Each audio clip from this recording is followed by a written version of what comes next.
Selamat datang di Story Kauri. Ini adalah channel kedua artikel YouTube. Jangan lupa subscribe ya guys, dan tekan notifikasinya.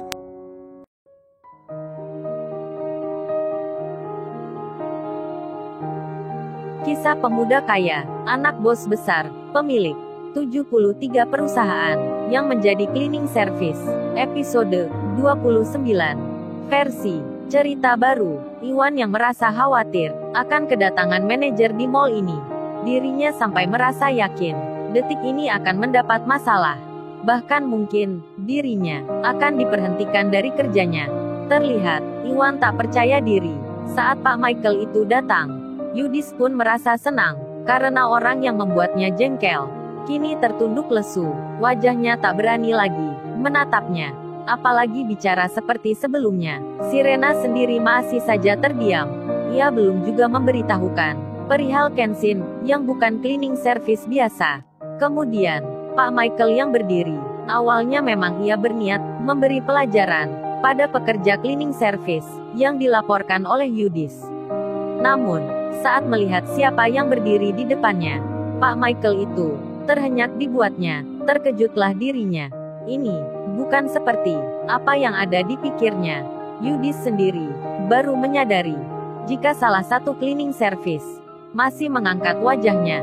Dia nampak begitu tenang, tak seperti temannya yang kini merunduk saja. Yudis itu kemudian bicara ke Pak Michael yang ada di sebelahnya. Pak, ini mereka berdua itu yang tak tahu sopan santun, berani melawan pula, padahal kita di sini adalah tamu. Pak Michael yang secara langsung mendapat aduan itu malah berkeringat dingin jadinya. Tak mungkin dirinya menegur seorang pemuda yang saat ini ada di depannya. Inilah detik-detik kondisi terbalik. Yudis dan temannya mungkin tak menyangka jika laporannya akan berujung duka. Bagaimana tidak, Pak Michael itu malah tiba-tiba tersenyum sambil berjalan mendatangi Kenshin. Bukannya ia menegur ataupun memarahi, Pak Michael itu justru menyapa dengan bahasa yang santun. Yudis dan temannya serta Sirena terperanjat dibuatnya. Mereka semua jadi terheran mengapa hal itu bisa terjadi. Karena terdengar Pak Michael itu bertanya, "Loh, bukannya Mas ini, Mas Kenshin ya? Kok ada di sini? Pegang alat seperti ini." Yang dimaksud itu alat kebersihan.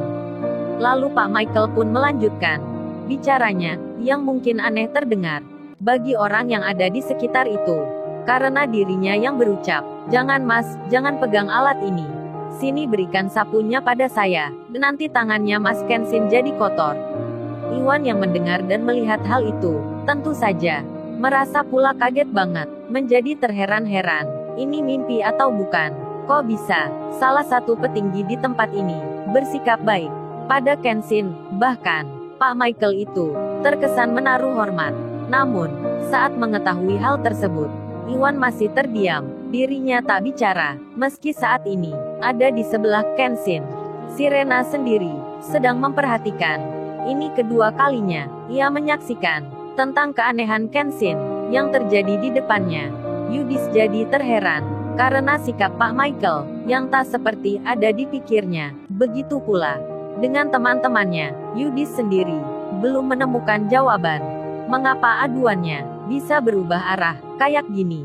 Kenshin sendiri rupanya belum mengerti mengapa orang ini bisa mengenalnya. Bahkan di sini pula sudah 2 kali ini orang yang berbeda bisa mengetahui akan namanya. Lalu bagaimana kisah selanjutnya? Subscribe channel ini untuk episode berikutnya. Terima kasih. Jangan lupa ya guys, untuk kelanjutan ceritanya ada di channel Story Kauri. Jangan lupa subscribe ya guys, dan tekan notifikasinya.